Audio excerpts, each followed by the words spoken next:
자, 세종대왕 업적 볼게요. 배경 지식으로는 사람을 굉장히 잘 쓴 왕이에요. 황희정승, 맹사성, 장영실, 박연, 김종서 굉장히 세종대왕 때 유명한 그 역사 위인들이 많았는데 왜 그랬냐? 세종대왕이 핵심 업무만 본인이 직접 챙기고 나머지는 다른 인물들에게 쫙 업무들을 나눠줬기 때문에 세종대왕 때 유명한 사람들이 굉장히 많았다. 이 말은 다시 말하면 사람을 굉장히 잘 활용했다. 이렇게 생각하실 수가 있고 세종대왕에 대한 이색적인 특징으로는 고기를 굉장히 좋아하고 운동을 싫어하고 앉아서 책 읽는 것만 굉장히 좋아했어요. 세종대왕이. 그리고 카더라의 얘기로는 운동 싫어하고 고기 좋아하고 그러다 보니까 당뇨에 걸려서 돌아가셨다. 이런 얘기가 있고 성행위를 또 굉장히 좋아했대요. 근데 어떻게 보면 왕들에게는 성행위가 왕의 의무예요. 후손을 번창하는 게 왕의 핵심 의무 중에 하나였기 때문에 성행위를 좋아했고 그러다 보니까 어떻게 뭐 성병에 걸렸다, 성병에 걸려서 돌아가셨다 이런 가십들도 있어요. 그래서 이런 가십을 굳이 이건 말씀드리는 이유가 뒤에 세종의 업적을 외울 때 가십은 머릿속에 잘 기억에 남기 때문에 가십을 활용을 해서 세종의 업적을 외우기 위해서 제가 가십을 말씀드린 거고요. 자, 하나씩 볼게요. 정치 관련해서는 의정부 서사제를 실시를 했습니다. 아버지인 태종은 육조 직계제를 실시했죠. 육조 직계제는 왕이 육조와 다이렉트로 업무 보고를 받는 거예요. 중간에 의정부 삼정승이 끼지 않고 왕과 육조 사이에 다이렉트로 육조의 업무를 다 왕이 직접 관할을 하는 거죠.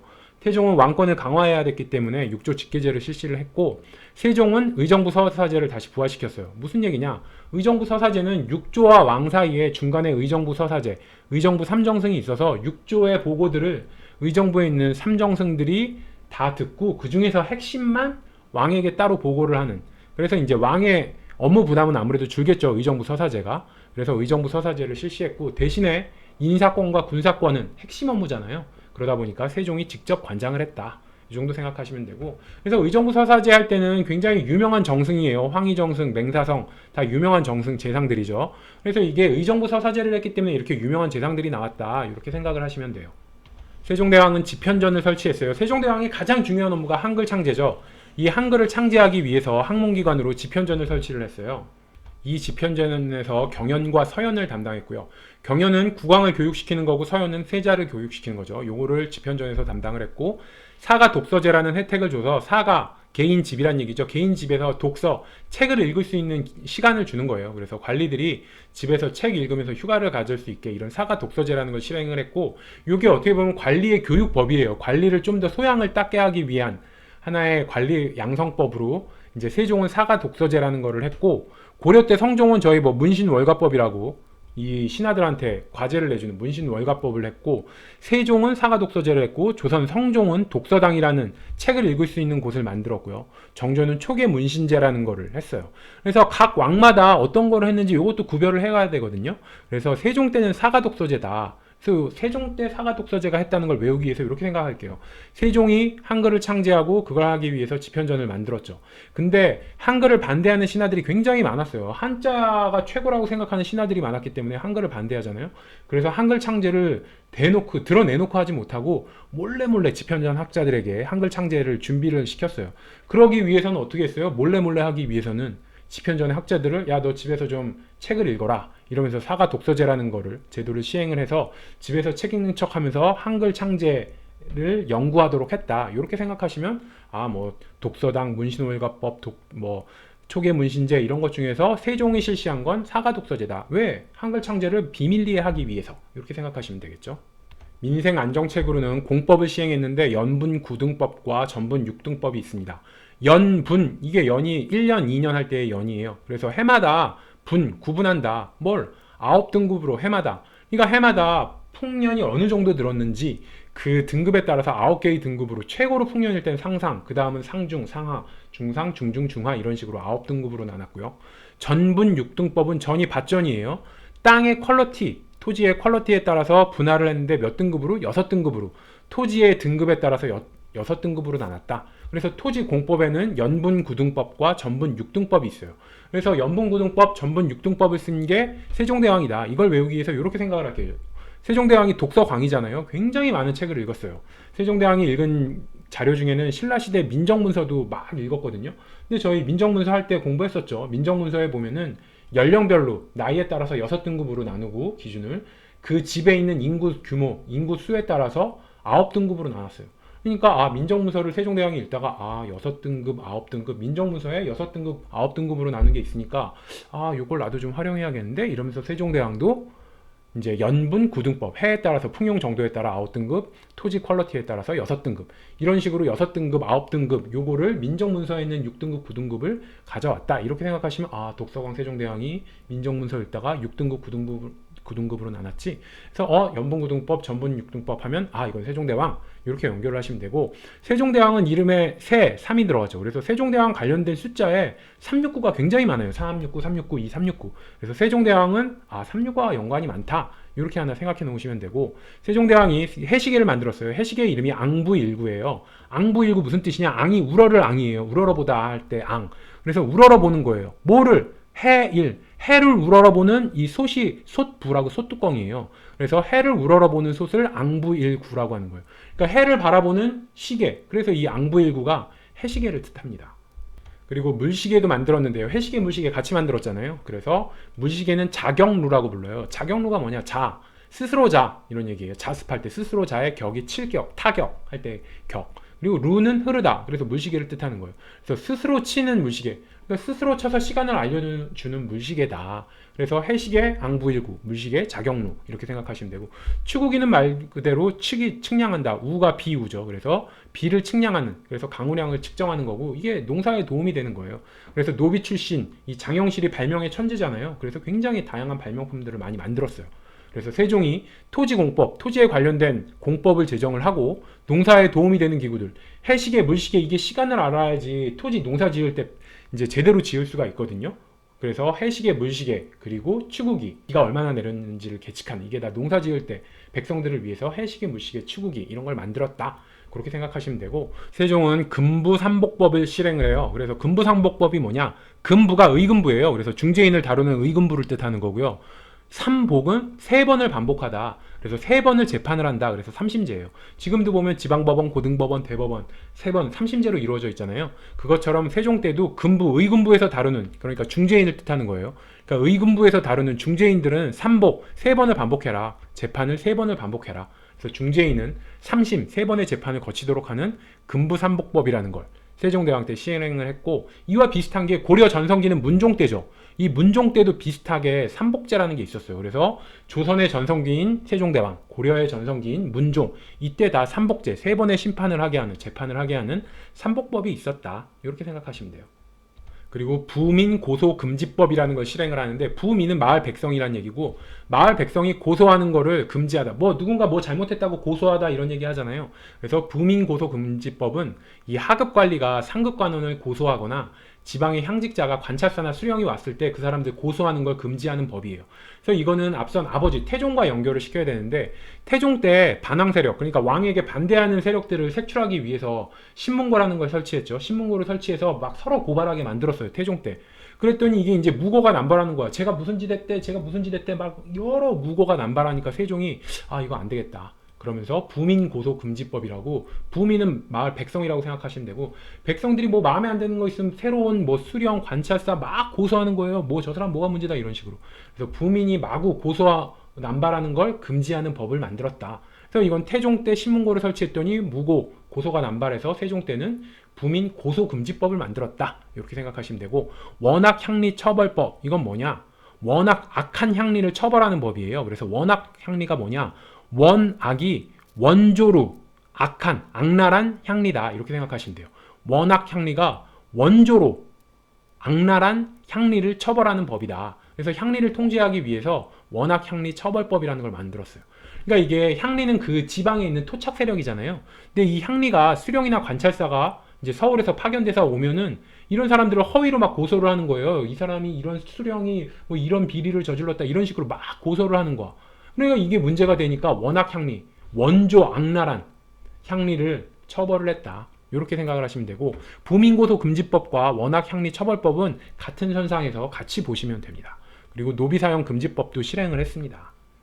자, 애민정신이 투철해서 한글도 만들고 그랬잖아요. 그래서 애민정신이 투철한 세종이 노비도 하나의 백성이니까 노비도 사랑하는 마음에서 노비 사용 금지법을 만들었다. 대외 정책 볼게요. 세종 때는 남쪽의 최남단 쓰시마 섬은 가장 남쪽에 있는 거죠. 뭐 우리나라는 아니지만 가장 남쪽에 있는 쓰시마 섬을 정벌했고요. 가장 북쪽 끝에 있는 게 사군과 육진이죠. 사군 육진 지도를 보시면 여기가 사군, 여기가 육진이에요. 그래서 여기에 이렇게 압록강이 흐르고 여기에 머리 끝 두만강, 머리 끝에 머리 끝 요걸 생각하셔서 여기에 두만강이 흐른다. 그래서 세종 때 가장 남쪽의 끝 쓰시마 섬과 가장 북쪽의 끝 사군 육진을 정벌을 했어요. 그래서 이건 이렇게 배울게요. 조선시대 가장 큰 가장 위대한 왕이 세종이죠. 그래서 위대한 왕이기 때문에 한반도 영토도 남쪽 끝과 북쪽 끝으로 넓혔어요. 물론 쓰시마 섬은 지금의 대마도고 제주도보다 더 남쪽에 있는 우리나라 영토는 아니지만 그 당시에는 쓰시마 섬까지도 정벌을 하면서 한반도의 영토를 굉장히 크게 위대하게 만들었다.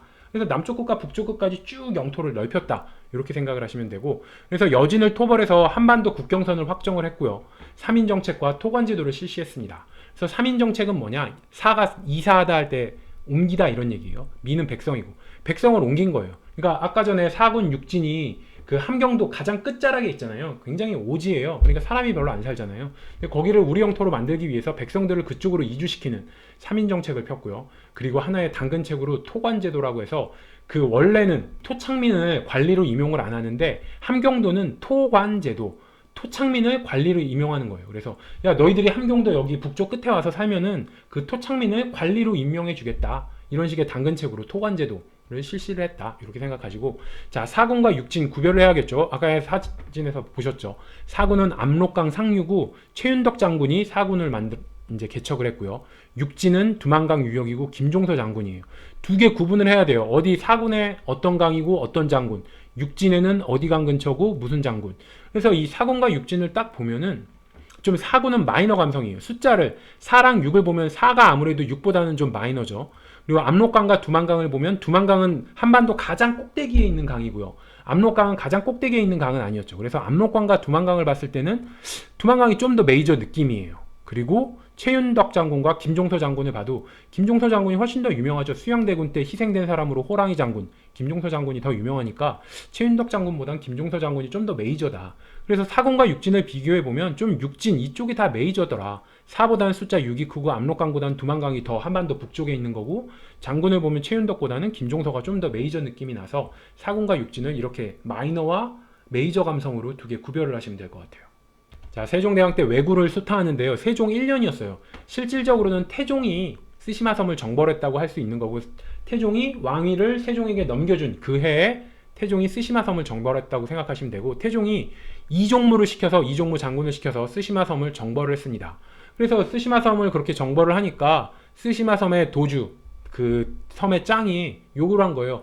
야 제발 세계항은 좀 개항해다오 이러면서 세계항 개항을 요구를 해서 세종 8년에 연포, 제포, 부산포 세 개의 항은 개항을 하게 됩니다.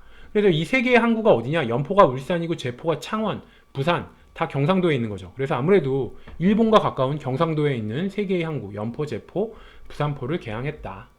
그렇게 삼포 개항을 하고 났는데 이 개항하고 나니까 교역량이 지나치게 늘어나는 거예요. 그래서 안 되겠다. 그러면서 무역을 제한하는 조치를 취하는데 그게 바로 개해약조고요. 개해약조, 임신약조 뒤에 보면 한 번에 다 묶어서 할게요. 일단은 삼포 개항 후에 교역이 늘어나서 무역 제한 조치를 취한 게 개해약조다. 이렇게 생각을 하시면 되고, 세종 1년에 쓰시마섬 정벌한 걸 외우기 위해서 이렇게 스토리를 생각해 볼게요. 세종 1년에 왜구가 굉장히 이제 우리나라를 괴롭혔어요. 왜구 생각엔 그런 거지. 세종이 왕이 됐으니까 왕이 된 첫 해인데 여기 남쪽에 있는 우리까지 신경 쓰겠어? 지금은 막 약탈해도 돼. 그러면서 왜구가 세종 1년에 엄청 막 약탈을 했어요. 그 남해 쪽을. 그랬더니 세종 재위 1년이지만 태종이 살아있잖아요. 그러니까 태종이 그 사실을 알고 난 다음에 태종이 이종무를 보내서 쓰시마섬을 쓸어버렸다. 그렇게 해서 쓰시마섬을 쓸어버리고, 그러니까 쓰시마섬의 도주가 제발 항구 좀 개항해줘 요청을 해서 삼포를 개항을 했고, 그리고 났더니 너무 무역량이 많아지는 것 같아서 그거를 제한하는 개해약조를 맺었다. 요 세 개가 다 세종 때 있었던 일이다. 요 정도 생각하시면 되고, 자 이종무가 쓰시마섬을 쓸어버렸다. 이걸 외우기 위해서 제가 한번 그 박위 고려말에 박위 할 때도 했었어요. 그래서 이 왜구는 굉장히 철저한 약육강식의 습성에 물들어 있는 애들이에요. 그러니까 왜구를 정벌하려면 굉장히 강한 사람을 보내야 돼. 그래서 엄청 강한 이종무, 이게 무슨 얘기예요? 이종격투기의 무가 무신, 신이다 이런 얘기예요. 이종격투기의 무신인 이종무 이름부터 세잖아요. 그래서 왜구를 격퇴하기 위해서 왜구는 약육강식에 굉장히 길들여져 있는 애들이라 강한 사람을 보냈는데 그 사람이 바로 이종격투기의 무신인 이종무를 보냈다. 그럼 고려 말에는 누굴 보냈냐? 박위라는 사람을 보냈어요. 이 박위도 보면 바위, 아주 그냥 바위처럼 굳건하고 센 사람이다. 이렇게 이름을 생각해서 왜구를 쓸어버린 사람들은 이름만 들어도 다 센 사람들이야. 이종무, 이종격투기의 무신, 그리고 박위, 바위처럼 센 사람 이렇게 생각해서 쓰시마섬을 정벌한 사람들 이름을 외우시면 됩니다. 세종의 불교 정책은 불교 종파를 선교 양종으로 통합해서 36개의 본사만 인정을 했어요. 그래서 세종은 제가 아까 전에 369랑 관련이 많다고 그랬잖아요. 그래서 세종은 3개고 6구는 전분육등법, 연분구등법 그리고 36개의 본사만 인정하고 그러다 보니까 세종은 369랑 관련된 게 굉장히 많아. 이게 조선 왕들이 억불책이 많잖아요. 태종, 이방원은 뭐가 있었어요? 242개의 사원만을 남기고 정리를 했죠. 태조는 도첩제를 실시했고요. 성종은 도첩제를 폐지를 했어요. 그래서 억불책 각 왕마다 해당되는 억불책을 외워야 돼. 그래서 세종은 36개, 36과 관련이 있다. 36개의 본사만 인정을 했다. 그걸 외우기 위해서 세종은 369 이걸로 외우시면 되고 이방원은 제가 이렇게 외우라고 그랬죠. 이방원 숫자 1이 있고 1 곱하기 2를 하면 2, 또 곱하기 2를 하면 4, 나누기 2를 하면 2, 1, 2, 4, 2. 그래서 이방원에 원 하면 1, 2, 4, 2. 그래서 이방원은 242개의 사원만 남겼고 세종은 36개만 남겼는데 369 이걸로 외우시면 된다. 이렇게 생각하시고 또 하나의 이제 불교 관련 정책으로 신하가 굉장히 반대를 했음에도 불구하고 경복궁에 내불당이라는 궁궐 내에 이 내불당을 건립을 한 거예요. 그러니까 그 당시 신하 유학자들 입장에서는 말이 안 됐겠지만 굉장한 반대를 무릅쓰고도 내불당을 건립을 했어요. 세종이. 왜 그랬냐? 자, 이게 이렇게 돼요. 태종이 세종의 자기를 역적으로 몰아서 죽여버렸어요. 제가 태종이 세종이 순탄하게 자기 정치를 할 수 있도록 어떻게 했죠? 태종이 자기 손에 피를 다 묻혔어요. 세종의 어떤 왕권에 도전할 만한 강력한 사람들을 싹 다 죽여버린 거예요. 그 중에 한 명이 세종의 장인이었어요. 태종이 딱 보니까 세종의 장인이 제가 기가 세가지고 나중에 내가 죽으면 세종을 괴롭히겠구나 이런 생각을 한 거야. 그래서 세종의 장인을 태종이 죽여버린 거예요. 그랬더니 세종의 와이프 소헌왕후는 자기 부모님이 굉장히 억울하게 죽은 거예요. 태종이 죽여버렸으니까. 세종의 장인이 세종 와이프 소헌왕후의 아버지잖아요. 그러니까 억울하게 죽은 부모님을 위해서 열심히 불공을 들이고 불교를 믿은 거예요. 소헌왕후가. 그래서 그러다 이제 소헌왕후가 죽었어요. 그러니까 세종이 너무 슬픈 거야. 소헌왕후를 굉장히 사랑했거든요. 그러니까 세종은 소헌왕후 이 넋을 기리기 위해서 소헌왕후가 불심이 굉장히 깊었기 때문에 소헌왕후를 위해서 궁궐 내에다가 내불당을 건립을 했다. 이 스토리를 생각하시면 세종이 내불당을 건립한 게 그 세종의 장인을 태종이 죽임으로써 세종의 와이프인 소헌왕후가 불심이 더 깊어 그 부모님이 좋은 곳 가라고 불공을 계속 들이면서 불심이 깊어졌기 때문에 소헌왕후가 죽고 소헌왕후의 넋을 기리기 위해서 내불당을 건립했다. 자, 기타 업적 볼게요. 활자로는 갑인자라는 걸 만들어요. 태종 때는 활자 개미자라는 게 있었죠. 그래서 태종은 이 적들을 개미처럼 다 죽여버렸다. 개미 죽이듯이 막 죽였다 해서 태종은 개미자, 세종은 갑인자예요. 갑인자에서 을과 갑 할 때 갑은 힘센 사람이 갑이잖아요. 그래서 세종은 왕 중의 왕이죠. 그래서 갑이라고 할 수 있어요. 왕 중의 갑이다. 가장 위대한 조선의 왕이었으니까. 그래서 갑인자의 갑을 연상하셔서 조선 왕 중에 가장 갑. 그래서 갑인자 하면 세종을 연상하시면 됩니다. 그리고 세종은 역법을 만들었는데 칠정산 내편과 칠정산 외편을 만들었어요. 칠정산 내편은 좀 내니까 가까운 거죠. 그래서 원나라의 수시력을 참고를 했고 칠정산 외편은 이슬람의 회회력을 참고를 했어요. 그래서 내편은 그나마 조선과 가까운 원나라 중국의 달력을 참고를 했고 외편은 좀 더 멀리 있는 이슬람의 달력을 참고를 했다. 이렇게 생각을 하시고 그래서 이 외국 것을 참고해서 핵심은 우리나라 실정에 맞는 역법을 만들었다. 세종의 칠정산이라는 거는 외국의 어떤 역법들을 참고를 해서 우리나라 실정에 맞는 역법을 만들었다. 한글 창제한 거와 같은 마음이겠죠. 우리에게 딱 맞는 거를 만들고 싶은 세종의 마음이 발현된 게 칠정산이다.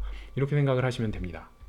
그리고 칠정산이 역법이라는 걸 알기 위해선 칠정이 뭐냐? 우리 지금 월화수목 금토일 7개의 요일이 있잖아요. 이게 일과 월은 뭐예요? 일과 월은 해와 달이고 나머지 화수목금토가 화성, 수성, 목성, 금성, 토성 다 5개의 행성이잖아요. 그래서 우리가 알고 있는 7개의 요일이 다 결국 하늘에 있는 별들이에요. 그래서 이 칠정산의 칠정도 하늘에 있는 별들을 뜻하는 거거든요.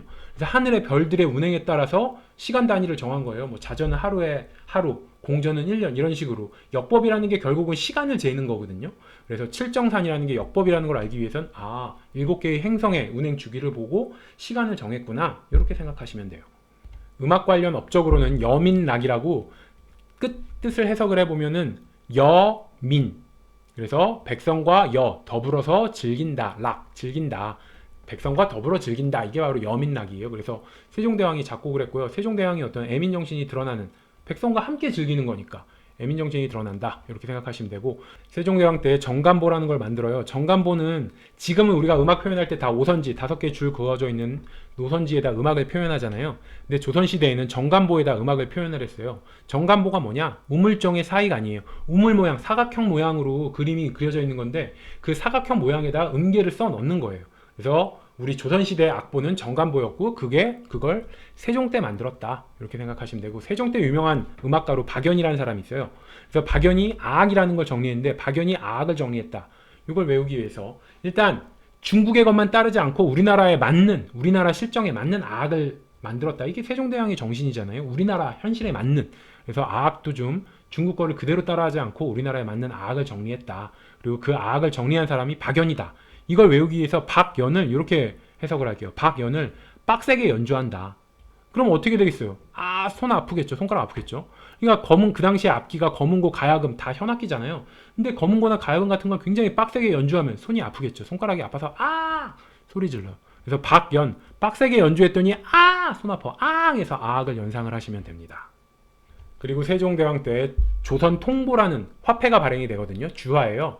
물론 유통은 부진했고, 유통이 활발해진 건 숙종, 상평 통보 때 활발해졌고, 하지만 그래도 이런 조선 통보라는 화폐를 만들었다, 세종 때. 요 정도는 알아야겠죠. 그래서 조선 통을 이렇게 해석을 할게요. 조선의 통은 짱을 통이라고 하잖아요. 부산에서는 짱을 통이라고 했었어요. 대통령의 통, 이걸 생각하셔야 돼요.